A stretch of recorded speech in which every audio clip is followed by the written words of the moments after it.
আসসালামু আলাইকুম। আশা করি আপনারা সবাই অনেক ভালো আছেন। আল্লাহর রহমতে আমিও অনেক ভালো আছি। আসলে সেই দিনের হাঁসের মাংসটা তো আপনাদের সাথে শেয়ার করছিলাম ওই রান্নাটা। তো ওই রান্নাটা রেজা খেয়ে সেদিন বলল অনেক ভালো হয়েছিল। তো আবার বলল যে তুমি আবার ওইভাবেই রান্না করবা। কেননা আমি হাঁসের মাংস ওইভাবে রান্না করি না। আমি হাঁসের মাংস মাখিয়ে দিয়েই বেশি রান্না করি। তো স্বামীর আবদার রাখতে তো হবেই।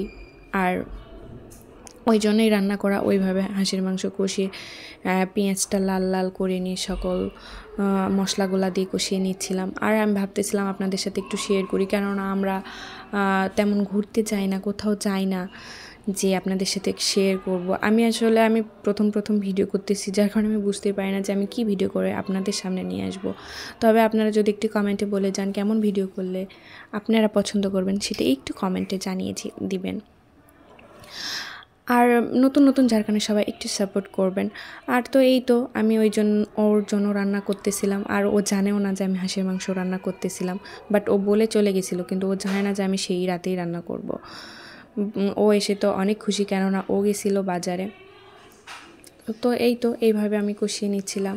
আর একা ভিডিও করাটা অনেক প্রবলেম গাইস, অনেক প্রবলেম রান্নার ভিডিওটা করা। আর ও তেমন ক্যামেরাটা ধরতে পারে না, একদম নতুন ভিডিও করলে যা হয়। যাই হোক, তো আমি ভাবলাম খুঁটিনাটির জিনিস আপনাদের সাথে শেয়ার করব, আর ভালো লাগলে অবশ্যই জানাবেন। তো কিছু কমেন্ট দেখি, কোনো আপুরা না, দুইটা বা একটা আপুরা অনেক করে কমেন্টে। তো আমি বলবো যাদের ভালো লাগবে না তারা আমার ভিডিওগুলো দেখবেন না, তাইলেই তো হয়ে যায়। আমি তো কাউকে বলি নাই যে আমার ভিডিওগুলো আপনাদের দেখতেই হবে, আমি বলি নাই তো আর যদি কমেন্ট করারই ইচ্ছা থাকে তাহলে করছেন। আপনি যদি এত হেটার্স হয়ে থাকেন তাইলে আমার ইনবক্সে কেন কমেন্ট করবেন? আর থ্যাংক ইউ করার জন্য, যে আপনার হেটার্স হওয়ার পরেও আপনি আমাকে এত কমেন্ট করেন, তার জন্য অনেক ধন্যবাদ, থ্যাংক ইউ।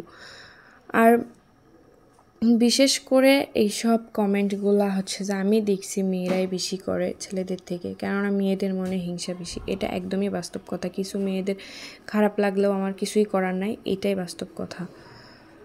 আমি এটা খেয়াল করে দেখছি, একজন মেয়ে 70, একজন মেয়েটাই বেশি হয়। যাই হোক, অনেকটাই কথা বলে ফেললাম। এত কথা আমি ভয়েসে দিই না, কেননা এত লং টাইমও আমি দিই না। আজকে মেবি 4 মিনিটটা হয়ে গেছে। যাই হোক, অনেক কিছুই বললাম। তো এখানে আমি রান্না করতেছিলাম হাঁসের মাংসের পেঁয়াজটা দিয়ে কষিয়ে নিচ্ছিলাম। একা ভিডিও করাটা অনেক টাফ হয়ে যাচ্ছিলো। তো এভাবে বেশি করে কষিয়ে নিচ্ছিলাম। আর এরপরে আমি দিয়ে দিলাম হচ্ছে যে আলু আর রসুন, কেননা ওইবার আলু আর রসুন দিতে অনেক দেরি হয়ে গিয়েছিলো, অনেকবার করে কষানো হয়েছে। পরের বার আমি দিয়ে দিলাম হাঁসের মাংস। তো এইভাবে কষিয়ে নিয়ে রান্না করতেছিলাম। মায়ের বাড়ি রান্না করা হয় নাই, যার কারণে শ্বশুরবাড়িতে এসে রান্না করা। আসলে আমি তো শ্বশুরবাড়িতে থাকি না, কেন থাকি না এটাও একদিন আপনাদের সাথে ক্লিয়ার করব। আর এখানে আমি হাঁসের মাংসটা কষিয়ে নিচ্ছিলাম। আর আমি প্রথমেই বলছি আমি একটু পানিটা অ্যাড করি 2বার বা 3বার করে, কেননা আমার সিদ্ধ মাংসটা অনেক ভালো লাগে। যার কারণে এই তো হাঁসের মাংস কষানোর পর আমি দিয়ে দিলাম পানিটা একটু বেশি করেই দিই, কেননা আমি ভালো করে না কষালে আমার ভালো লাগে না খেতে, আমার বাড়ির যে কারোরই ভালো লাগে না। তো আসলে ওই যে বললাম যে আপনার ভাইয়া হচ্ছে যে রান্না করতে করতে দেখি যে বাজার নিয়ে চলে আসছে, যার কারণে রান্নার পুরো ভিডিওটা নেওয়া হয় নাই। কিন্তু সেদিনের মতনই কালা ভুনাটাই হয়েছিল, বাট একটু কালারটা কম আসছিল, বাট ওইরকমই হয়েছিল। বাজার আসার কারণে আমি পরের ভিডিওটা নিতে পারি নাই, যার কারণে আপনাদের প্লাসটা দেখানো হয় নাই। তো এই তো আমার রান্নার ভিডিও। তো আপনারা সবাই ভালো থাকবেন আর আমাদের জন্য দোয়া করবেন।